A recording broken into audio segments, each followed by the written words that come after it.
పార్వతే తన ప్రాణమై సగ శరీరమిచ్చెను ఈ శివుడు.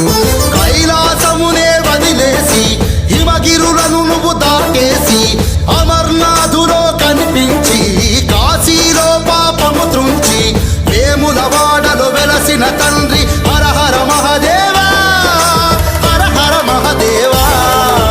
గంగను భువికై దించిన జంగమ దేవుడే ఈ శివుడు.